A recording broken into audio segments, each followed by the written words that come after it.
नमस्कार, बहुत स्वागत है आपका। मैं हूं आपके साथ शिवालिका और आप देख रहे हैं हमारी खास पेशकश आयुष्मान। जैसा कि हम जानते हैं कि आयुष्मान में हर बार स्वास्थ्य संबंधी किसी समस्या को लेकर हम आते हैं और उस पर खास जानकारी देते हैं हमारे साथ मौजूद एक्सपर्ट। और इसी कड़ी में आज हमारे साथ मौजूद हैं डॉक्टर देवांशी मिश्रा, जो बंसल हॉस्पिटल में निसंतान रोग विशेषज्ञ हैं। डॉक्टर देवांशी, आपका बहुत स्वागत है। Thank you so much, thank you for having me. चलिए शुरुआत करते हैं और बात करेंगे आज हम इनफर्टिलिटी के बारे में। डॉक्टर देवांशी, सबसे पहले मैं जानना चाहूंगी कि आप हमारे जो दर्शक देख रहे हैं उन्हें इनफर्टिलिटी के बारे में बताएं, उन्हें आसान भाषा में समझाएं कि इनफर्टिलिटी क्या होती है और कैसे जो फीमेल है वो इसके बारे में समझे। इनफर्टिलिटी का मतलब होता है निसंतानता, यानी कि जो कपल्स प्रेगनेंसी चाह रहे हैं और उसके लिए ट्राई कर रहे हैं हर महीने, बट प्रेगनेंसी कंसीव नहीं हो रही है, इस कंडीशन को हम इनफर्टिलिटी कहते हैं। यूजुअली हम इसको इनफर्टिलिटी हम तब कहते हैं जबकि कपल को ट्राई करते हुए नियरली 1 साल हो जाए, रेगुलरली ट्राई करते हुए, और तब भी प्रेगनेंसी नहीं कंसीव हो, तो तब ये कंडीशन इनफर्टिलिटी कहलाती है। क्या मेल और फीमेल दोनों में ही इसका रेशो एक जैसा होता है, या फिर मेल फीमेल में से किसके परसेंटेज ज्यादा लगते हैं आपके पास जो पेशेंट आते होंगे? लगभग बराबर ही दोनों का कंट्रीब्यूशन होता है इनफर्टिलिटी के केसेस में। मेल पार्टनर्स का भी कंट्रीब्यूशन 40 से 50% तक होता है एंड 50 to 60% फीमेल का कंट्रीब्यूशन हो सकता है। तो जब हम उनको इन्वेस्टिगेट करते हैं, जब हम उनकी जांचें करते हैं, तब हमें समझ में आता है कि इस केस में, किसी पर्टिकुलर केस में क्या रीज़न है इनफर्टिलिटी का। डॉक्टर देवांशी, जिस तरह से हम देख रहे हैं, आप भी बतौर एक्सपर्ट जानती होंगी कि आजकल जो केसेस हैं वो लगातार बढ़ते जा रहे हैं इनफर्टिलिटी के। जो पेरेंट्स हैं वो छोटी एज में भी कंसीव नहीं कर पा रहे। क्यों आखिर केसेस बढ़ रहे हैं? लाइफस्टाइल चेंजेस है या फिर और भी कौन से इसके पीछे की वजह होती है? सबसे इम्पॉर्टेंट इसमें यही है कि आजकल के ज़माने में जो लाइफस्टाइल चेंजेस आए हैं, जैसे कि मोटापा बढ़ना, फिर स्मोकिंग करना और अल्कोहल लेना, टोबैको का सेवन और जंक फूड लेना, ये सारी चीज़ें हार्मोनल इम्बैलेंसेस को भी बढ़ाती हैं। तो जैसे मेल फैक्टर्स में भी इनफर्टिलिटी के ये बड़े बड़े कारण हैं, और फीमेल पार्टनर में भी जैसे पीसीओडी का बढ़ गया है इंसिडेंस, और एनओव्यूलेशन, हार्मोनल डिस्टर्बेंसेस, ये सारे रीजंस हैं अब इनफर्टिलिटी बढ़ने के। बिल्कुल। डॉक्टर देवांशी, जिस तरह से हम देख रहे हैं लेट मैरिजेस का भी एक दौर रहा, हालांकि अब अवेयरनेस आ चुकी है। क्या लेट मैरिज और लेट कंसीव करने में भी इनफर्टिलिटी का डर रहता है? डेफिनेटली। एक्चुअली जब फीमेल एक बच्ची पैदा होती है तो उसकी ओवरी में एक फिक्स नंबर ऑफ एग्स होते हैं, और वो एज के साथ साथ इसका नंबर कम होता जाता है, यानी कि ये डिप्लीट होते जाते हैं। इस प्रोसेस को हम अट्रीजिया कहते हैं। और ये जो डिक्लाइन होता है, ये 30 की एज के बियॉन्ड बहुत ही सिग्निफिकेंट डिक्लाइन होने लग जाता है, और 35 के बियॉन्ड बहुत ज़्यादा डिक्लाइन आने लगता है। तो इसीलिए जैसे जैसे हम प्रेगनेंसी प्लान करने में डिले करते हैं, स्पेशली बियॉन्ड 35, तब और प्रॉब्लम आना शुरू होती है। और अगर कोई जो लोग हैं जो कंसीव करना चाह रहे हैं लेकिन अब तक कंसीव नहीं कर पाए हैं, तो ऐसे लोगों को डॉक्टर के पास कब जाना चाहिए, कब सलाह लेनी चाहिए? जी, तो यदि अगर फीमेल पार्टनर की एज 30 इयर्स से कम है, 35 से कम, सॉरी, अगर फीमेल पार्टनर की एज 35 से कम है और ट्राई करते हुए 1 साल हो चुका है, तब स्पेशलिस्ट की हेल्प लेना चाहिए। 35 के बियॉन्ड अगर 6 मंथ्स हो चुके हैं और कंसीव नहीं हुआ है तो हेल्प लेना चाहिए, और 40 के बियॉन्ड स्ट्रेट अवे हेल्प ले लेना चाहिए। इसके अलावा यदि कोई पहले से ऐसे फैक्टर्स हैं जो कि हमें पता है कि फर्टिलिटी को हैम्पर करते हैं, जैसे कि मान लीजिए फाइब्रॉइड्स हैं, या एडिनोमाइसिस है, या एंडोमेट्रियोसिस है, या पहले कोई कैंसर की थेरेपी हो रखी है, या कोई भी ऐसे फैक्टर्स हैं जो ऑलरेडी नॉन प्रीडिस्पोजिंग फैक्टर्स हैं, तो पहले ही हमें एक बार जांच करवा लेनी चाहिए। हाँ, बिल्कुल। जिस तरह से आपने कहा कि एज फैक्टर एक बहुत बड़ा रोल प्ले करता है, तो जो भी दर्शक हमें देख रहे हैं, मैं दोबारा डॉक्टर देवांशी की इस बात को हाईलाइट करना चाहूँगी कि अगर आप प्रेगनेंसी कंसीव करना चाहते हैं और साथ ही अगर आपकी एज ज़्यादा है, अबव 30 आई गेस, अबव 30 अगर आपकी एज है, तो आप ज़रूर डॉक्टर से कंसल्ट करिए, खासतौर पर एक्सपर्ट्स के पास जाइए और उनसे सलाह ज़रूर लीजिए। डॉक्टर देवांशी, इनफर्टिलिटी की जाँच में कौन से टेस्ट कराने होते हैं? मैं चाहती हूँ कि आप हमारे दर्शकों को उससे लेकर भी अवेयर करवाएं।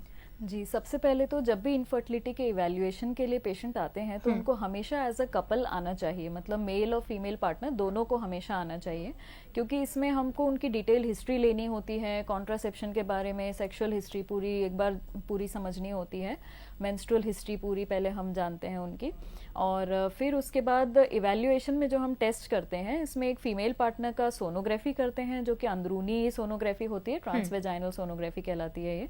इससे हमें आइडिया लगता है कि यूट्रस के अंदर कोई गठान तो नहीं है, कहीं ओवरी में कोई सिस्ट तो नहीं है, फेलोपियन ट्यूब कहीं खराब तो नहीं लग रही है, उसमें हाइड्रोसैल्पिंग्स तो नहीं नज़र आ रहा है। मेल पार्टनर का एक सीमन एनालिसिस से एक जांच हम कराते हैं, जिसके लिए हम आइडियली 2 to 7 डेज का एब्सटिनेंस रिकमेंड करते हैं, सेक्सुअल एब्सटिनेंस। इसके अलावा कुछ ब्लड टेस्ट होते हैं, जैसे मेल पार्टनर के वायरल मार्कर, कोई खून से फैलने वाली बीमारी तो उन्हें नहीं है।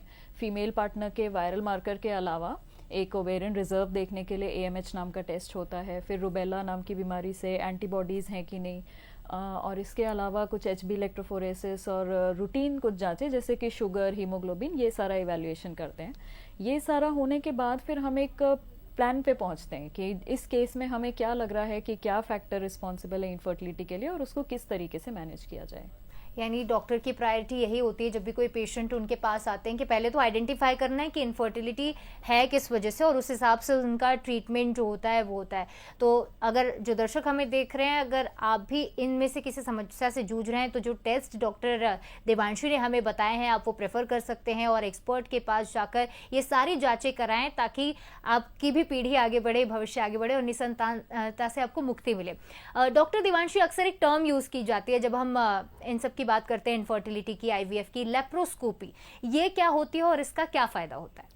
लैप्रोस्कोपी यानी कि दूरबीन की जांच। लैप्रोस्कोप उस दूरबीन को कहते हैं जिससे हम ये जांच करते हैं, इसलिए इसको लैप्रोस्कोपी कहा जाता है। इनफर्टिलिटी के इवैल्यूएशन में यूजुअली हम हिस्ट्रो लैप्रोस्कोपी दोनों चीज़ें यूज़ करते हैं, जिसमें कि हिस्ट्रोस्कोपी जो होता है वो यूट्रस के अंदर डालने वाली दूरबीन होती है, जिससे कि हमें यूट्रस के अंदर का दिखाई देता है, जैसे कि अंदर की वो जो परत है एंडोमेट्रियम वो कैसी है, दोनों ऑस्टिया हमें नज़र आ रहे हैं या नहीं, कोई और पैथोलॉजी अंदर नज़र आ रही है क्या, जैसे कि चिपकाहट हो जिसको साइनेके कहते हैं, या फिर कोई पॉलिप हो, किसी भी तरीके का इन्फेक्शन हमें लग रहा है क्या।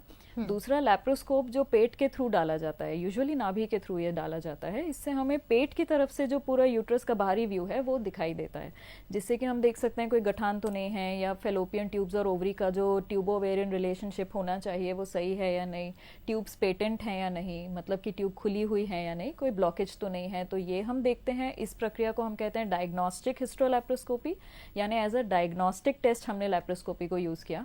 इसके अलावा ऑपरेटिव लैप्रोस्कोपी भी हम उसी सिटिंग में साथ में कर सकते हैं। मान लीजिए कि हमें कोई इसमें पैथोलॉजी मिल रही है, जैसे कि यूट्रस के अंदर कोई पॉलिप है, तो हम उसको निकाल सकते हैं, जिसे हम पॉलिपेक्टमी कहते हैं, या अडीसियोलिसिस कर सकते हैं हिस्ट्रोस्कोपी से। लैप्रोस्कोपी से भी हम अडीसियोलिसिस, मायोमेक्टमी, कोई और प्रोसीजर हमें उसके साथ कंबाइन करना हो तो सेम सिटिंग में हो सकता है। बिल्कुल। डॉक्टर देवांशी, एक बहुत कॉमन सवाल तो मैं नहीं कहूँगी, अक्सर लोगों के मन में लेकिन ये आता ज़रूर होगा कि क्या कंसीव करने से पहले भी इनफर्टिलिटी का पता चल सकता है? इन केस कोई अनमैरिड लड़की है तो क्या भी वो भी पता कर सकती है कि क्या वो इनफर्टाइल है या नहीं? कोई लक्षण, कोई सिम्टम्स होते हैं इनफर्टिलिटी के? हाँ, जनरली ऐसा यूजुअली लोग तभी पता करना पसंद करते हैं जब वो प्रेगनेंसी प्लान कर रहे हो, बट इन केस कोई इंटरेस्टेड है तो ये जान सकते हैं आप कि आपका AMH क्या है, कि जैसे आपका ओवेरियन रिजर्व कितना है। कई बार क्या होता है कि कम उम्र में भी ओवेरियन रिजर्व कम होने लग जाता है और लोगों को बहुत लेट जाके पता चलता है, फिर उन्हें लगता है कि मुझे पहले ही पता होता तो शायद मैं कुछ अलग प्लान करती। तो इसके लिए एक तो AMH नाम का टेस्ट करा सकते हैं। दूसरा, यदि आपके पीरियड्स इरेगुलर आते हैं तो पीरियड्स इरेगुलर आना ही अपने आप में एक एबनॉर्मल चीज़ है, तो उसको ज़रूर इवैल्यूएट करा लेना चाहिए। हो सकता है एग ठीक नहीं बन रहा हो, PCOD हो, या कोई और प्रॉब्लम हो, अंडरलाइंग हार्मोनल इम्बैलेंसेस हो, जिसके लिए ट्रीटमेंट इंडिकेटेड है। डॉक्टर देवांशी, इनफर्टिलिटी के बारे में तो हमने चर्चा कर ली, लेकिन एक बार इनफर्टिलिटी के लिए इलाज क्या क्या अवेलेबल हैं वो भी मैं आपसे जानना चाहूँगी। जी, इनफर्टिलिटी के लिए कई तरीके का इलाज अवेलेबल होता है। जैसे कुछ मरीजों को तो सिर्फ लैप्रोस्कोपी से ही फ़ायदा हो जाता है, जैसे कि किसी को बड़ा पॉलिप है, एक रिसेंटली एक पेशेंट थी जिसमें बहुत बड़ा पॉलिप रिस्पॉन्सिबल था, तो जैसे अगर पॉलिपेक्टमी कर दी फिर वो नेचुरली कंसीव कर सकते हैं। या किसी का मान लीजिए ट्यूबल ब्लॉकेज है जिसको हमने हिस्ट्रोलैप्रोस्कोपी के दौरान खोल दिया ब्लॉकेज को, तो फिर वो उससे भी कंसीव कर सकते हैं। इसके अलावा अगर किसी को इंडिकेटेड है, मान लीजिए कि एग ठीक से नहीं बनते हैं, तो हम उन्हें अंडे बनने वाली गोलियां दे सकते हैं, जिससे कि वो एग्स ठीक से डेवलप होते हैं, फॉलिकल्स। तो ये यूजुअली उनमें जिनमें कि पीरियड्स डिले होके आते हैं, PCOD है या इरेगुलर पीरियड्स आते हैं, इसको हम ओव्यूलेशन इंडक्शन कहते हैं। एक ये थेरेपी होती है। दूसरा फिर IUI नाम का एक प्रोसीजर होता है, जो कि एक माइनर OPD बेस्ड प्रोसीजर होता है, जिसमें कि माइल्ड एंडोमेट्रियोसिस है किसी को, या किसी को अगर एनओव्यूलेशन की प्रॉब्लम है या अनएक्सप्लेन्ड इनफर्टिलिटी है जिसमें कारण और कोई समझ नहीं आ रहा है, तो ये एक माइनर प्रोसीजर है जो 10 to 15% तक प्रेगनेंसी रेट पर साइकिल दे सकता है। तो इसमें हम अंडे बनने के लिए गोलियां खिलाते हैं फीमेल पार्टनर को, और फिर जब वो फॉलिकल ऑप्टिमम साइज का हो जाता है तो एक ट्रिगर के इंजेक्शन से उसको रप्चर करा के फिर 36 आवर्स के बाद जो सीमन सैंपल होता है उसको हम सेंट्रीफ्यूज करके अच्छे वाले स्पर्म्स को बेसिकली सिलेक्ट करके उनके यूट्रस के अंदर प्लेस कर देते हैं। फिर 15-20 मिनट रेस्ट करके वो घर जा सकती हैं। तो एक छोटा ओपीडी बेस्ड प्रोसीजर है, आईयूआई जिसे हम कहते हैं। फिर इसके अलावा आईवीएफ नाम का एक प्रोसीजर होता है जो कि थोड़ा बड़ा प्रोसीजर है। इसमें हम इंजेक्शंस के द्वारा कई सारे फॉलिकल्स ग्रो कराते हैं, जितने एग्स हो सकें हम उतने ग्रो कराने की कोशिश करते हैं। फिर उनको हम बेहोशी देकर रिट्रीव कर लेते हैं बाहर। फिर लैब में हम उसको स्पर्म का सैंपल लेके मतलब स्पर्म्स को उसके अंदर फर्टिलाइज करवा के बच्चे को हम बाहर बनाते हैं, जिसे टेस्ट ट्यूब बेबी कहते हैं। फिर वो जो एम्ब्रियो बन गया है उसके डे 3 या डे 5 एम्ब्रियो को हम यूट्रस के अंदर प्लेस करते हैं, जिसे हम आईवीएफ कहते हैं। इसके अलावा मान लीजिए किसी मेल पार्टनर को एज़ोस्पर्मिया की प्रॉब्लम है, एज़ोस्पर्मिया यानी कि स्पर्म्स नील हैं, नहीं बनते हैं, तो उनमें पहले हमें इवेल्युएट करना होता है कि उसका कारण क्या है। कहीं हार्मोन्स की कमी की वजह से तो नहीं है। अगर हार्मोन्स की कमी की वजह से है तो फिर हम हार्मोनल थेरेपी देके उसको इंड्यूस कर सकते हैं, फिर बनने लगते हैं स्पर्म। यदि वो रीज़न नहीं है तो फिर हमारे पास सर्जिकल स्पर्म रिट्रीवल नाम का भी एक ऑप्शन होता है, जिसमें कि हम एक नीडल के थ्रू टेस्टिस में से स्पर्म्स निकाल लेते हैं। अदरवाइज चीरा लगा के भी निकालने का प्रोविजन होता है। इसे टीसा, पीसा, एमटी से इस तरीके से हम कहते हैं इन प्रोसीजर्स को। यानी मेडिकल साइंस में कई तरह के इलाज अवेलेबल हैं दोनों की ही इनफर्टिलिटी के लिए, चाहे वो महिलाएं हों चाहे वो पुरुष हों। आईवीएफ का आपने जिक्र किया, इन विट्रो फर्टिलाइजेशन बहुत ही पॉपुलर टर्म है। जब भी इनफर्टिलिटी की बात आती है तो आईवीएफ सबसे ज़्यादा यूज़ किया जाने वाला टर्म है। इसको आसान भाषा में तो आपने बहुत अच्छे से समझा दिया। मैं जानना चाहूंगी कि आईवीएफ से पहले भी कोई ट्रीटमेंट्स होते होंगे, उनके बॉडी का चेकअप होता होगा या फिर कोई और भी इलाज होते होंगे, उसके बारे में बताइएगा। जी, आईवीएफ के पहले एक इवैल्यूएशन बेसिकली लगता है, जिसमें कि हम मेल पार्टनर का सीमन सैंपल देखते हैं कि स्पर्म्स की क्या क्वालिटी है, स्पर्म्स हैं भी कि नहीं है, और हेल्दी स्पर्म्स हैं या नहीं। फिर वायरल मार्कर्स, तो जैसा कि मैंने बताया वायरल मार्कर्स जरूर कराते हैं हम सबके। और फीमेल पार्टनर का हम ओवेरियन रिजर्व देखते हैं, उनकी एज देखते हैं। फिर एग्स हमें एएफसी एंट्रल फॉलिक्यूलर काउंट देखते हैं। और apart from the hormonal investigation ये चीज़ें भी हम ज़रूर देखते हैं। इससे हमें ड्रग के मतलब क्या डोज में हमें इंजेक्शन देना है वो भी डिसाइड होता है। तो प्री ट्रीटमेंट इवैल्यूएशन में हम ये चीज़ें देखते हैं, अपार्ट फ्रॉम हिस्ट्री कि इनका पहले कभी इलाज हुआ है क्या, तो पहले के इनके जो इलाज था उसमें कैसा इनका आउटकम रहा था, उसके अकॉर्डिंग हमें इस बार क्या टेलर करना है उनके लिए, ये डिसाइड करते हैं। डॉक्टर देवांशी, आपने कई केसेस देखे होंगे, लंबे समय से आप इस फील्ड में काम कर रही हैं, स्पेशली स्पेशलाइजेशन आपका है इस फील्ड में। मैं ये जानना चाहूँगी कि सक्सेस रेट आईवीएफ का कितना है, और अगर वो सक्सेसफुल नहीं हो पाता है तो उसके पीछे क्या क्या वजह आपने देखी अब तक? आईवीएफ का देखिए सक्सेस रेट जो है ये हर केस का वेरिएबल होता है। ये 10% से लेके 60% तक वेरी कर सकता है। इसमें सबसे इम्पोर्टेंट फैक्टर होता है फीमेल पार्टनर की एज क्या है, क्योंकि एग की क्वालिटी डिक्लाइन होती है एज के साथ साथ, फिर एम्ब्रियो की भी क्वालिटी अफेक्ट होती है, और इम्प्लांटेशन का भी रेट अफेक्ट होता है। तो इसलिए फीमेल पार्टनर की एज सबसे इम्पोर्टेंट क्राइटेरिया है। 35 से कम की उम्र में even up to 60% success rate IVF दे सकता है। 40 के बियॉन्ड यूजुअली 10% के आसपास सक्सेस रेट है अगर खुद के एग्स यूज़ करते हैं तो। और यूजुअली अगर जिनके बार बार आईवीएफ फेल होते हैं या रिकरेंट इम्प्लांटेशन फेलियर जिसे कहते हैं, उसके जो मेन कारण होते हैं वो ये होते हैं कि जैसे मान लीजिए किसी को जेनाइटल टीबी रहा हो, जिससे कि एंडोमेट्रियम बहुत ही ख़राब हो गई है, तो वो ठीक से एंडोमेट्रियम ही ग्रो नहीं कर पाती है, तो बच्चा वहाँ जाके इम्प्लांट नहीं हो पाता ठीक से, इसलिए प्रेगनेंसी नहीं आ पाती। कई बार अनएक्सप्लेन्ड भी होता है, बहुत सारे केसेस में हमें कारण नहीं भी पता होता है, एवरीथिंग लुक्स फाइन, लेकिन तब भी नहीं रिजल्ट आ पाता है कई बारी। इसके अलावा रीजंस होते हैं एग की पुअर क्वालिटी होना, स्पर्म की पुअर क्वालिटी होना, फिर तीसरा लैब की कल्चर कंडीशंस। इसीलिए बहुत इंपॉर्टेंट है कि जब भी आप अपना आईवीएफ सेंटर चूज करें, हमेशा ये देखें कि कौन से आईवीएफ सेंटर का लैब अच्छा है, लैब वेल मेंटेन्ड है, लैब के की परफॉर्मेंस इंडिकेटर्स होते हैं, लैब का रेगुलर ऑडिट होता है, और उसका मेंटेनेंस होना बहुत ज़रूरी होता है। फिर जो उसमें एम्ब्रियोलॉजिस्ट काम कर रहे हैं उनका क्या एक्सपीरियंस है, क्योंकि एम्ब्रियोलॉजिस्ट जितना अच्छा गैमेट्स का हैंडलिंग करेंगे उतना अच्छा हमें सक्सेस रेट मिलता है आईवीएफ में। तो जो दर्शक हमें सुन रहे हैं, एक बार फिर से हम याद दिला देते हैं कि अगर आप भी इन समस्याओं से जूझ रहे हैं तो आपके लिए एक सबसे बड़ा रास्ता खुला है, वो है बंसल हॉस्पिटल, क्योंकि वहाँ पर कई सारे एक्सपर्ट डॉक्टर्स हमारे साथ मौजूद हैं और उन्हीं में से एक डॉक्टर देवांशी इस वक्त हमारे साथ स्टूडियो में है और उनसे ही हम चर्चा कर रहे हैं। डॉक्टर देवांशी, मैं आपसे जानना चाहूँगी कि IVF सक्सेस रेट के बारे में तो हमने बात कर ली, जिस तरह हम फिल्मों में अक्सर देखते हैं, इसे बहुत ही अलग तरीके से पोर्ट्रे किया जाता है।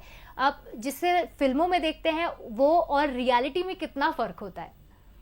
फिल्मों में यूजुअली कई बार ऐसा दिखा देते हैं कि जैसे किसी के गैमेट्स लिए और किसी और का बेबी मतलब हो गया वो, बट जनरली ऐसा होता नहीं है। जनरली क्या एक्चुअली ऐसा कभी नहीं होता है, क्योंकि हम लोग गैमेट्स की हैंडलिंग बहुत ही ज़्यादा सोच समझ के करते हैं। बार बार इसकी चेकिंग होती है, 2-3 बार क्रॉस चेक करके किया जाता है।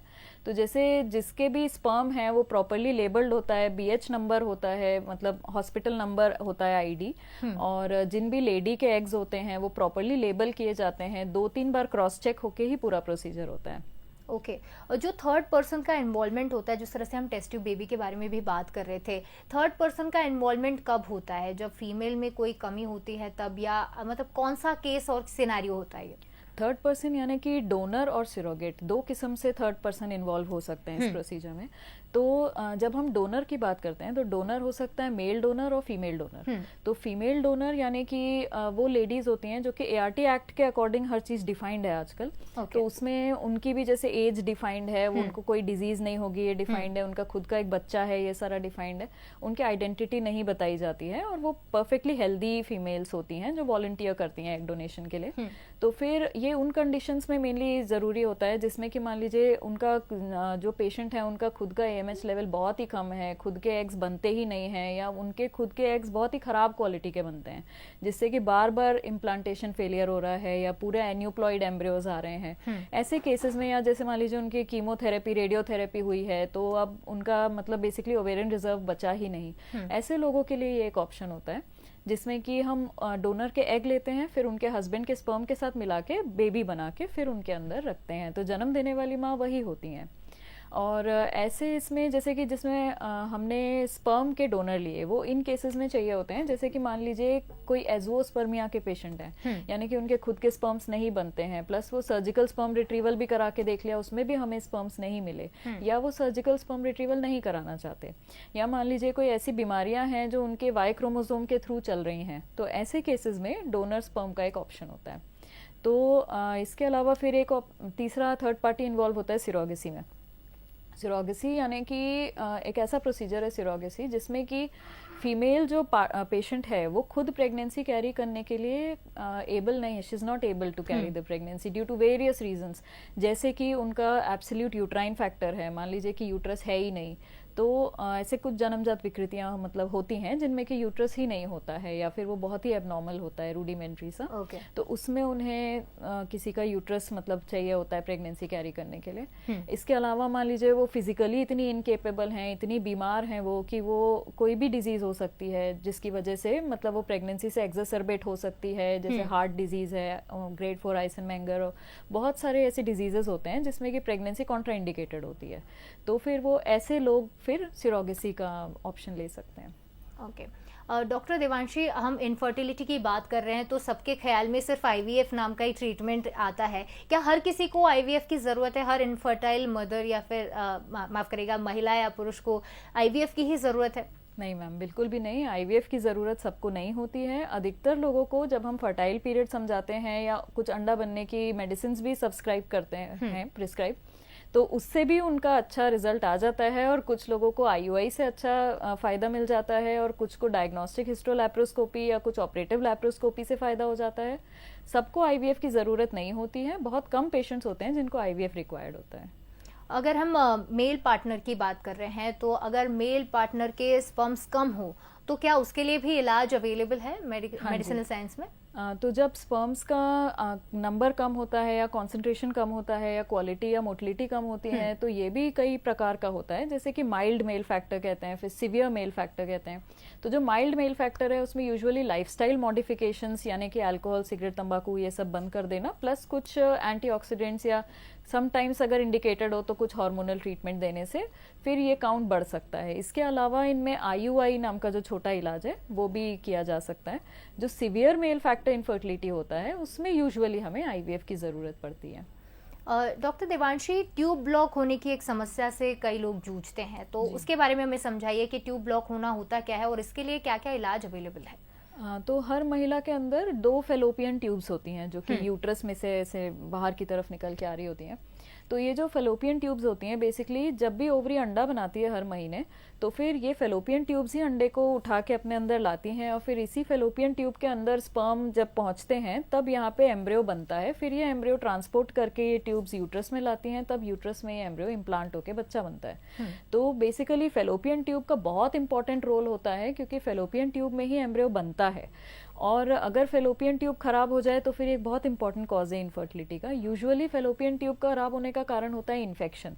जब बार बार इन्फेक्शन होता है जैसे कि पीआईडी जिसे हम कहते हैं, पेल्विक इन्फ्लेमेटरी डिजीज, यूजुअली जो अनहाइजीनिक कंडीशंस से जैसे मेंस्ट्रुअल हाइजीन ठीक से नहीं मेंटेन करना, पर्सनल हाइजीन ठीक से नहीं मेंटेन करना, इससे असेंडिंग इन्फेक्शंस जा सकते हैं, वेजाइना से असेंड करके यूट्रस में चले जाते हैं, फिर फेलोपियन ट्यूब्स को भी अफेक्ट कर सकते हैं। तो जब बार बार पीआईडी रहता है या जब लंबे समय तक ऐसा इन्फेक्शन चलता है तो उससे ट्यूब्स खराब हो सकती हैं। इसके अलावा जेनाइटल ट्यूबरक्लोसिस की वजह से ट्यूब्स खराब हो सकती हैं, या जैसे कोई पेल्विक सर्जरी हुई हो, तो जब भी आसपास के ऑर्गन्स की कोई सर्जरी हुई हो तो कई बार वहाँ पोस्ट ऑप एडेशंस बन जाते हैं जिसकी वजह से कि ट्यूब किंक हो जाती हैं, तो वो भी एक रीज़न होता है। रेडियोथेरेपी अगर हुई हो तो वो भी एक रीज़न होता है। और इसके अलावा एंडोमेट्रियोसिस नाम की एक बीमारी होती है जिसमें कि पेल्विस के अंदर बहुत सारे एडेशंस बन जाते हैं, तो ये एडेशंस भी ट्यूबो ओवेरियन रिलेशनशिप डिस्टर्ब कर सकते हैं। तो ये सारे कारण होते हैं ट्यूबल इनफर्टिलिटी के। बिल्कुल। और जिस तरह से हम बात कर रहे थे कि इनफर्टाइल फीमेल है और अगर मेल भी है तो इलाज उनका हो सकता है, लेकिन जब इनफर्टाइल फीमेल फर्टाइल हो जाती है, जब वो कंसीव करती है, तो किन बातों का खास तौर पर ख्याल रखना होता है?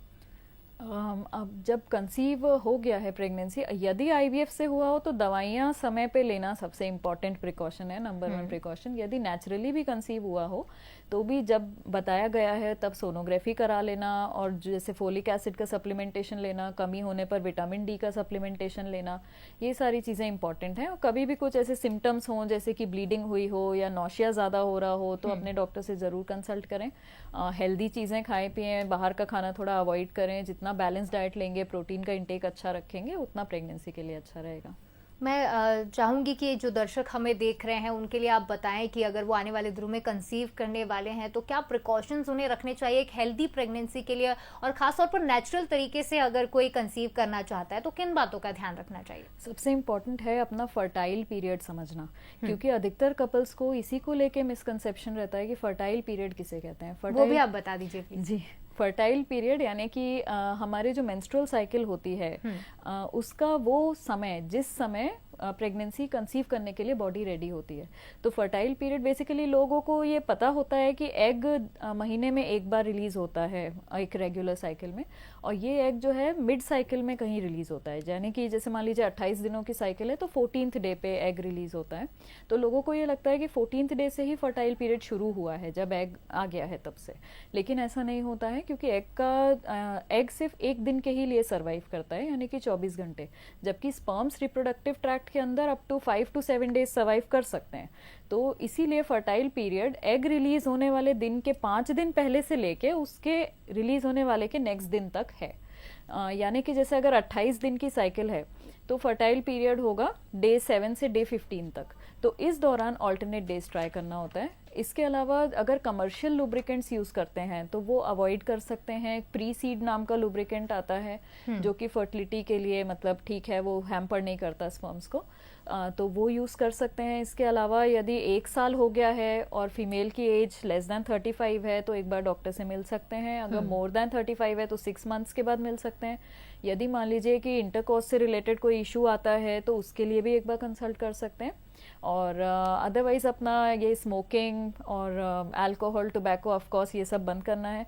जितने फल खाएंगे, जितने मतलब जितनी कलरफुल ईटिंग करेंगे, जो भी हमारे लोकल प्रोड्यूस्ड फल होते हैं वो हमारी बॉडी के लिए बहुत अच्छे होते हैं, तो उसको 3-4 बार दिन में लें। प्रोटीन का इंटेक अच्छा रखें, कुछ रेगुलर एक्सरसाइज भी अपने दिनचर्या में इंक्लूड करें, ये सारी चीज़ें हेल्प करेंगी।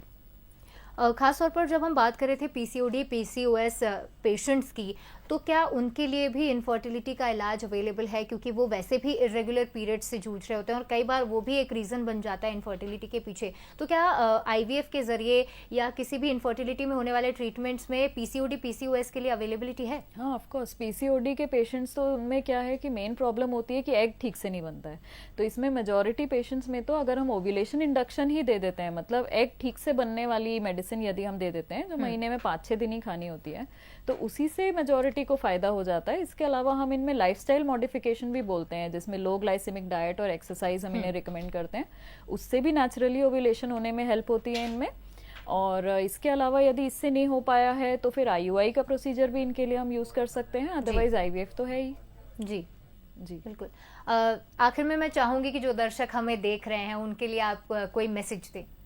हाँ, मैसेज यही इम्पोर्टेंट है कि अपना फर्टाइल पीरियड ज़रूर जानें कि फर्टाइल पीरियड क्या होता है, और अपने लाइफस्टाइल को ज़रूर सुधार के रखें। वज़न बहुत ज़्यादा ना बढ़ाएं, मतलब ओबेसिटी और वज़न बहुत कम होना या बहुत ज़्यादा होना, आइदर वे वो हैम्पर करता है हमारी हेल्थ को। अपना BMI 30 के अंदर ही रखें और रेगुलर एक्सरसाइज करें। Cigarette, smoking, alcohol of course avoid करें। जितना हो सके कलरफुल ईटिंग करें और प्रोटीन का इंटेक अच्छा रखें। डॉक्टर देवांशी, आप आयुष्मान में हमारे साथ जुड़ी और इतनी अहम और अच्छी जानकारी हमारे दर्शकों के साथ साझा की, इसके लिए आपका बहुत धन्यवाद। Thank you so much. Thank you for having me.